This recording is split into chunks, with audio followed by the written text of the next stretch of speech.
5월 15일 저녁 예배 성도와 함께하는 요한계시록 함께 보도록 하겠습니다.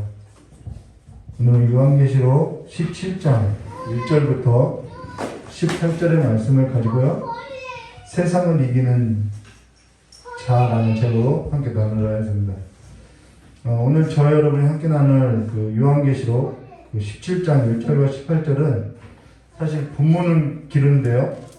사실 내용에 있어서는 주제가 하나라서 오늘 요한복음 17장 1절부터 18절의 내용을 전부 나누도록 하겠습니다. 그럼 저와 여러분이 앞서 7대접에 있어서 나눴는데요. 7대접의 모티브는 뭐냐면은 애굽에 내렸던 재앙이라는 것이죠. 그래서 어린 양의 피에 그 문설주와 어린 양의 피로 보호를 받는 그 이스라엘 백성이 아니라 애굽에 내려졌던 바로 그 재앙에 있어서 모티브를 하고 있다는 것입니다. 그러면은 오늘은 계시록 17장 1절 말씀 보시면요. 또 7대접을 가진 7천사 중에 하나가 와서 내게 말하 이르되 이리로 오라. 많은 물 위에 앉은 큰 음녀가 받을 심판을 내게 보이라 라고. 여기 계시록에 이리로 올라오라 라는 것은 어떤 장소적 개념이 아니라 계시의 세계로 들어오라 이런 말이죠. 그래서 내가 보일 것이 있다라는 거죠. 나타날 것이 있다라는 것입니다. 그래서 그가 보인 것이 뭐냐면은 많은 물 위에 앉은 큰 음녀가 받을 심판을 내게 보이라 라고 나타내 보일 거라고 말하고 있는데요. 여기 많은 물 위에라는 것은 앞서 성경에서 계속 언급하는 것이 뭐냐면은 이 많은 물은 세상 나라의 그 세속적인 가치를 말한다 했죠. 세상 풍파, 세상의 물결 이런 표현들이 많이 있다는 것이죠. 그러고 거기 앉아있다라는 표현인데요. 이 앉아있다라는 것은 무엇을 말하냐면요. 관장한다라는 거예요. 관여하고 있다라는 것이죠. 그래서 세상 나라에 있는 그 세속적인 가치에 있어서 관여하고 있다라는 것입니다. 누가요? 큰 음녀가 관여하고 있다라는 것입니다.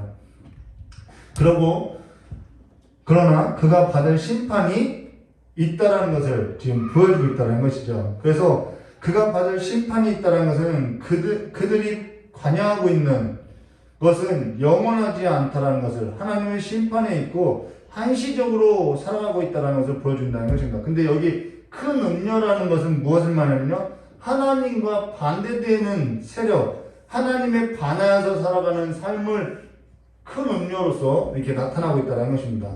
그리고 2절 말씀 보도록하겠습니다. 그래서 땅의 임금들도, 이 안에서 살아가는 것이 땅의 임금들을 말하죠.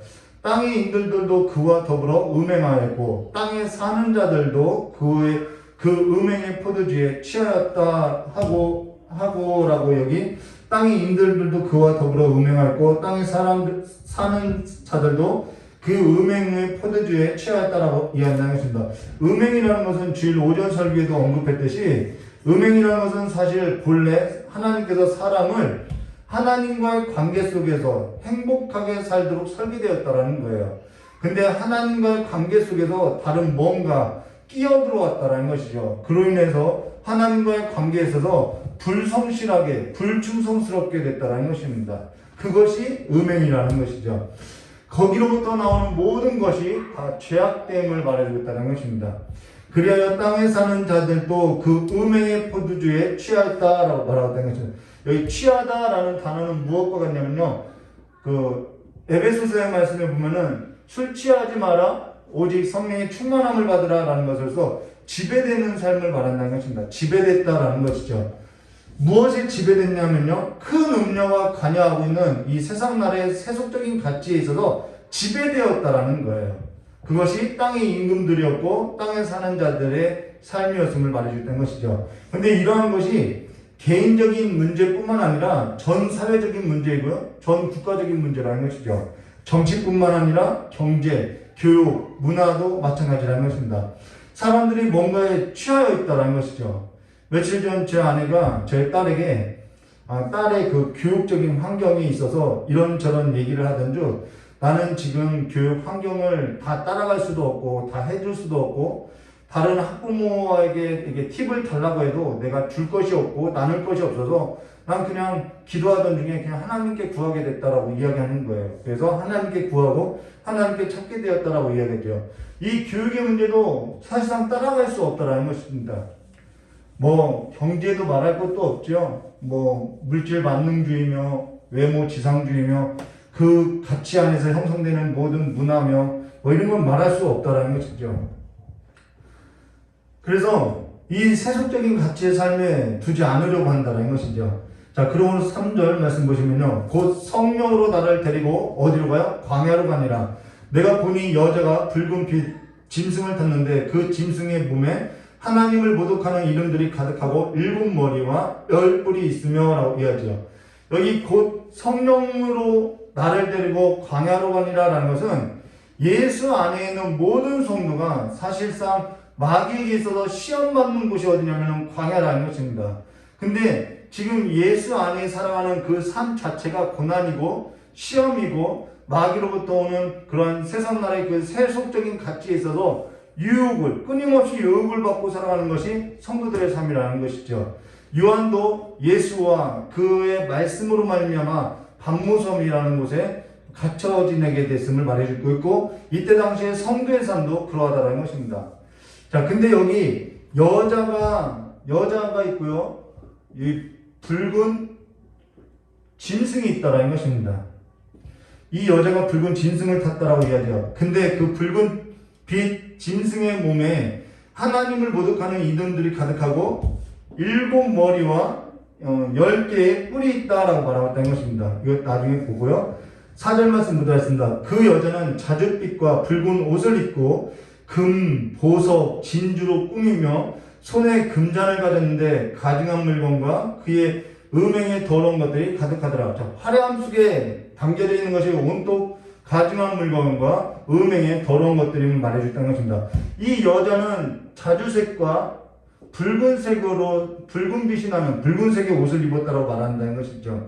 자, 짐승도 붉은빛이고 여자도 자줏빛과 붉은 옷을 입었다는 것은 속성이 같다라는 거예요. 이 여자와 이 붉은 짐승의 속성이 같다라는 것을 말해주겠다는 것입니다. 근데 당시 자줏빛과 붉은빛은 비싼 원료, 이 조개의 껍데기를 빻아서 뭐 이렇게 만든다고 하죠. 비싼 원료로서 염색하는 옷이라는 거예요. 그리고 금, 보석, 진주로 꾸미고 손에 금잔을 가졌는데 그 금잔에는 가증한 물건과 그 음행의 더러운 것이 가득하더라라고 말했죠. 여기서 금잔이 상징하는 것이 뭐냐면요.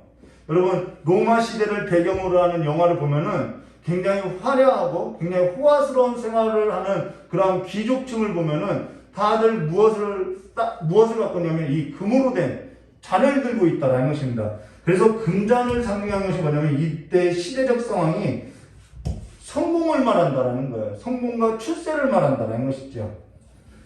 그리고 자줏빛이라는 것은 세 가지를 의미하는데요. 물론 왕이 입는 옷으로서도 표현되지만 또 하나의 의미는 뭐냐면은 사치와 그 다음 저주와 공포, 무서움을 나타낸다라는 것입니다. 사치, 저주, 무서움을 나타낸다라는 거예요. 근데 오늘날의 사치하고 이때 당시의 사치하고는 좀 차이가 있다라는 것입니다. 이때 당시의 사치라는 것은 어떠한 사치라면은 힘을 상징한다라는 거예요. 내가 이 옷을 입으면은 그래서 로마 시대의 영화 같은 걸 보면 막 이 금 같은 걸 막 치렁치렁 두르고 다니는 것을 우리가 볼 수 있다는 것이죠. 그것이 그들의 문화에 있어서 힘을 상징했고 권력을 상징했다는 것입니다. 그래서 매우 무섭게 그러한 힘과 권력으로서 통치했음을 말해주고 있다는 것이죠. 사람들을 무섭게 하고 두렵게 하고 권력을 가지고 힘을 나타내면서 자, 금잔으로서 포도주를 마시는 것으로서 성공의 절정을 그들의 삶을 나타내 보여주고 있다는 것입니다. 근데 여기 여자도 자줏빛 붉은 옷을 입고 짐승도 붉은 옷을 입었다는 것은 본질상 이들의 속성이 같다라는 거예요. 근데 그들 안에 있는 것은 그들 안에 가득한 것은 가증한 물건이고 음행의 더러운 것이 가득하다는 것이죠. 화려함 속에서 저주와 파멸로서 가득한 삶으로서 살아가고 있다는 것을 이렇게 그림 언어로서 수사적인 언어, 숫자와 그림과 같은 언어로서 지금 이야기하고 있다는 것입니다. 요즘 세상도 다르지 않다는 것이죠.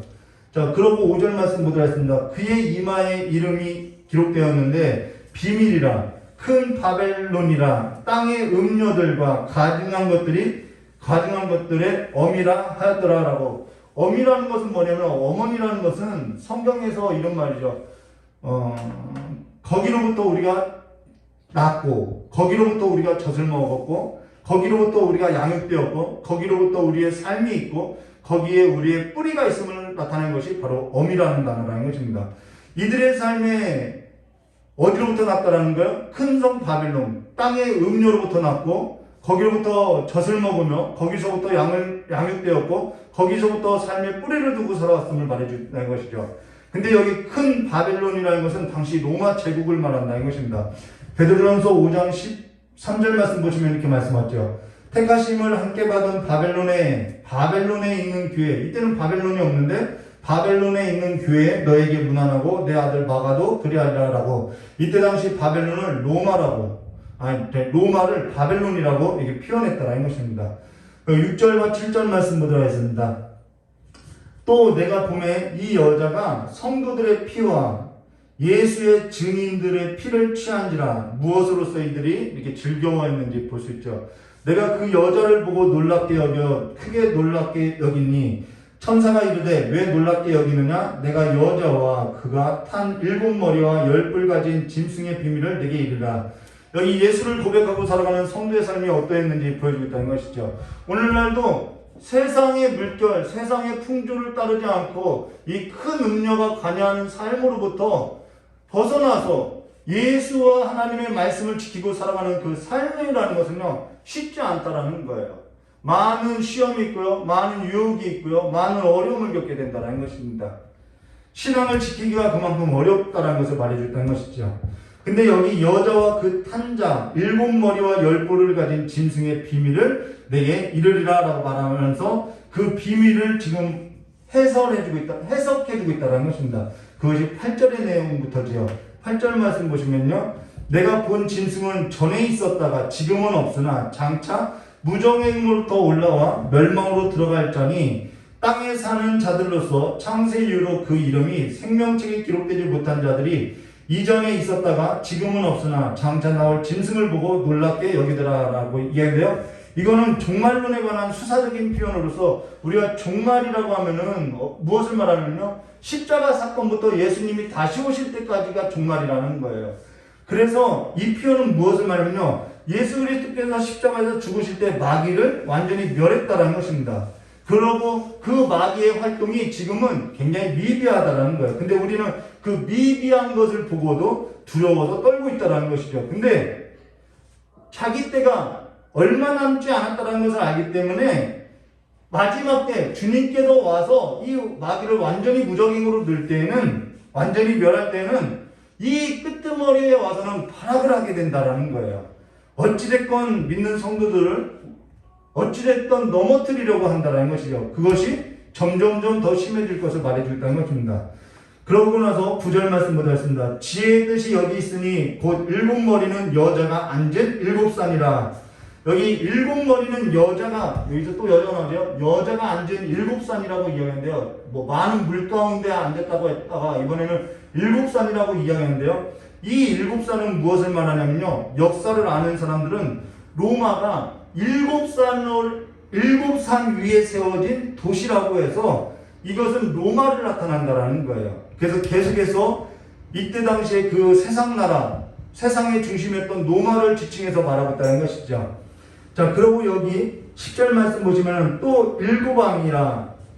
5은 망했고 하나는 있고 다른 하나는 아직 이르지 아니하였으나 이르면 반드시 잠사 동안 머무르리라 라고 이야기인데요.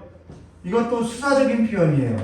그래서 이 요한계시록은 좀 문학적인 수사적인 표현들이 많이 있는데요. 이걸 너무 상징적으로 표현할 것이 아니라는 것이죠. 자, 7 중에 5이 망했다는 것은 이거는 거의 완전히 망한 것과 같은 거죠. 자, 7이 있는데 5이 망했어요. 그러면은 하나의 그 세력은 굉장히 미미하다라는 것입니다. 그리고 하나가 있는데 그 세력은 이제 약하다라는 것이죠. 근데 다른 하나는 아직 이르지 않았는데 그 다른 하나도 어쨌다라는 거예요? 세력이 미미하다라는 것을 7 중에 5은 망하고 하나가 있고 아직 이르지 않은 것이 있다. 근데 그것도 미비하다라는 것을 이렇게 표현한다라는 거예요. 한시적이라는 것이죠. 우리도 이런 표현 있죠. 심리도 못 가서 발병난다. 이런 수사적인 표현들이 있다라는 것입니다. 그래서 7 중 5이 망하고 하나가 있다라는 것은 강력했지만은 그 세력이 망하게 되었고 그 나머지도 그마저 있는 것도 죽어가고 있고 아직 이르지 않았다고 해도 그것이 이르게 되어도 별것 아니다라는 표현을 이렇게 한다는 것이죠. 수거처럼 이해하면 된다는 것입니다. 근데 우리가 그 마귀가 이미 십자가에서 멸해졌는데도 불구하고 우리가 거기서 무서워서 두렵거나 걱정하거나 죽을 것 같다고, 내가 이 세상의 그 세속적인 가치가 없이 살면은 내가 죽을 것 같다고 두려워하는 것은 성도들의 참다운 모습이 아니라는 것을 말해주겠다는 것이죠. 그들도 이 사탄들도요, 자기 때가 얼마 남지 않은 것을 알기 때문에 성도들을 어떻게 해서든지 더욱더 이 사회적으로 미혹하게 한다는 것입니다. 그러면서 11절 말씀 보도록 하겠습니다. 전에 있었다가 지금은 없어진 짐승은 8번째 왕이니 7 중에 속한 자라. 그가 멸망으로 들어가리라. 여기 갑자기 왜 7왕에서 8번째 왕이 나오냐 하면은 이 8번째 왕도 7 중에 속한 자라는 거예요. 새로운 왕이 아니라는 것입니다. 근데 왜 8번째 왕이라고 하냐면은 8이라는 숫자는 영원한 수라는 거예요. 그래서 그 할례도 8일만 해야지요. 이 영원한 숫자라는 것입니다. 그래서 이 8번째 왕이라는 것은 다른 어떠한 왕을 의미하는 것이 아니라 7 중에 속한 왕에 포함된 것으로서 그들이 그냥 지속되고 있다는 것을 표현하는 표현이라는 것입니다. 하나의 이 수사적인 언어라는 것이에요. 문학적인 장품이라는 것입니다.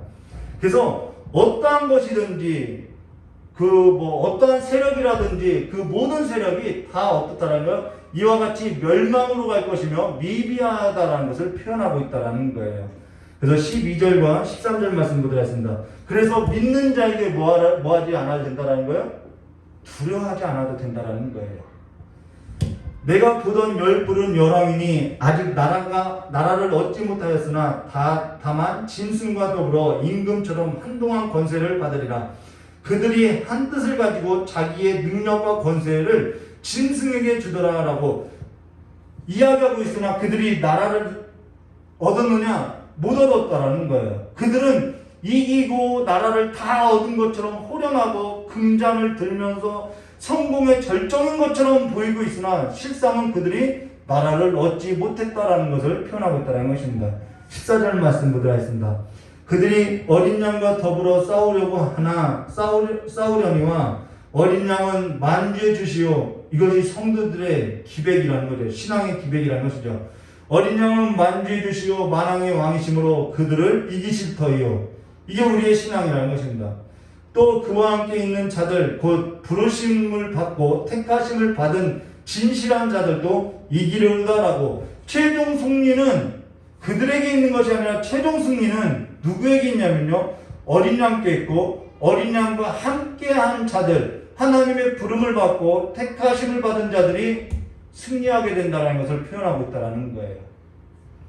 그래서 디모데후서 4장 7절과 8절에 이런 말씀이죠. 나는 선한 싸움을 싸우고 나의 달려갈 길을 마치고 믿음을 지켰으니 이제 후로는 나를 위하여 의의 면류관이 예비되었으므로 주 곧 의로운 재판장이 그날에 내게 주실 것이며 내게만 아니라 주의 나타내심을 사모하는 모든 자에게도 니라라고 말했다는 것입니다. 그러고 나서 15절 말씀 보도록 하겠습니다.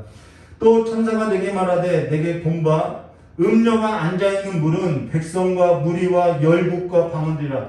자, 한 개인의 삶뿐만 아니라 나라 전체 열국을 지금 관여하고 있음을 보여주고 있죠. 16절과 17절이요. 지금 그렇죠. 세상 나라의 그 세속적인 물결에 전 세계가 움직여가는 것처럼 보이고 있죠. 그러나 어린 양과 함께하는 이들이 승리할 것을 성경은 말한다는 것입니다. 16절과 17절 말씀 보았습니다. 내가 본바 이 10뿔과 짐승은 음료를 미워하여 망하게 하고 벌거벗게 하고 그 살을 먹고 불에 아주 사르리라. 이는 하나님의 여기서 잘 볼게요. 이는 하나님이 자기의 뜻대로 할 마음을 그들에게 주사. 이걸 뭐예요? 그들을 그냥 자기들 뜻대로 할 마음을 그냥 그들에게 주었다라는 거예요. 한 뜻을 이루게 하시고 그들의 나라를 그 짐승에게 주게 하시되 하나님의 말씀이 응하기까지 그냥 그렇게 하심이라는 거예요. 그래서 16절 말씀 보시면은 이 열불과 짐승, 음녀를 미워하며 이들이 서로 동맹을 하고 연합했는데 함께 서로 속성이 같다라고 했는데 하나님께서 그들을 그냥 그들의 성실한 마음대로 뒀더니 이 열불과 짐승은 음료를 미워하며 망하게 하고 벌거벗게 하고 그의 살을 먹고 불로 아주 사르니라라고 이야기하고 있다는 것입니다. 좀 이상하죠? 이것이 무엇을 말하냐면요, 하나님께서 그냥 그들을 상실한 마음대로 두었더니 그들 스스로 멸망하더라는 거예요. 자멸하게 되었다라는 것이죠. 그들의 삶, 그렇게 살아갔던 그 삶이 그냥 자멸되더라는 것이죠. 오늘 저와 여러분이 기억할 것이 뭐냐면요, 이와 같은 삶을 사는 것 자체가 저주고요, 하나님께로부터 재앙을 받고 있는 삶이라는 거예요. 전에도 언급했던 것처럼 주일 성수를 지키고 11조를 드리면 복을 받는다라는 것이 아니라 주일 성수를 지키고 11조를 드리면서 살아가는 것, 하나님의 마음을 알아가고 하나님의 뜻을 행하는 것, 그 자체가 하나님께 복받은 자라는 것이죠. 우리가 기억해야 한다는 거예요. 복을 받기 위해서가 아니라 이미 그 심령이 복받은 자로서 그 삶으로서 살아가게 된다는 것이죠. 여러분, 불효하면 망한다고, 불효하면은 그 삶이 안 좋게 되겠지요. 그러면은 불효해서 이 사람이 그렇게 된 것이 아니라 그냥 불효한 그 삶 자체가 그에게는 뭐냐면은 재앙과 같은 삶이라는 거예요. 오늘 우리가 기억할 것은 저와 여러분이 하나님을 믿고 사는 것 자체가 하나님께 은혜 받은 것이고요, 복을 받은 자라는 거예요. 이 시간에 하나님의 앞에 나와서 예배하는 것 자체가 하나님께 은혜 입은 자이고 하나님의 부르심을 받은 자이고 하나님께 택하심 받은 자이고 하나님께 복 받은 자라는 것이죠. 그래서 하나님의 말씀이 응하기까지 하심이라라고 한 것 같이 오늘 저와 여러분이 광야 같은 삶 속에서 마귀의 시험을 받을 때 어떠한 상황 속에서도 무엇을 붙들고 살아가냐면 예수 그리스도의 이름과 하나님께서 나에게 주신 하나님의 약속의 말씀을 붙들고 살아간다는 거예요.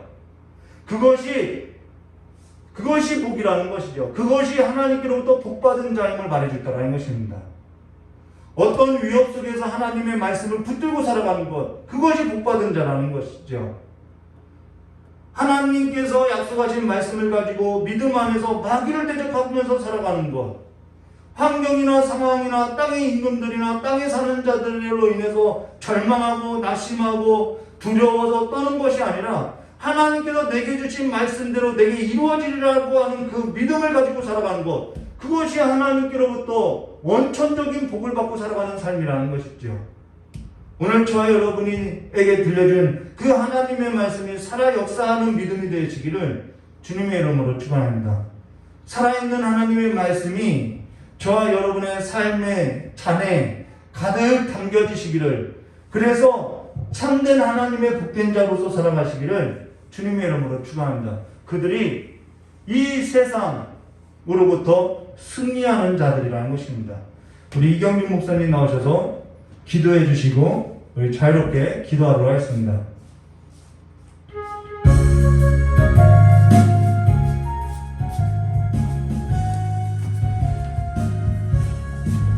같이 기도하겠습니다. 하나님 아버지, 한 주 첫날을 주 앞에 드리도록 함께하여 주시니 감사합니다. 하나님 아버지, 오늘 이 말씀 앞에 저희들이 서서 하나님의 말씀으로 우리가 이 말씀을 받았사오니 아버지, 이 시간 예배하는 우리 모두에게 동일한 은혜를 부어주셔서 아버지, 우리가 한 주간 동안 세상에 나가 살 때에 하나님을 살아계신 하나님으로 믿고 고백하고 의지하며 살아가는 한 주간이 될 수 있도록 주님 축복하여 주시며, 더 이상 우리의 마음을 허탄한 것이나 세상의 것에 두지 아니하고 아버지, 어떠한 상황 가운데서도 어떠한 처지와 형편 가운데서도 오직 주님만을 바라보며 주의 말씀을 붙들고 삶을 살아내는 귀한 성도들이 될 수 있도록 주님 축복하여 주시기를 원하옵나이다.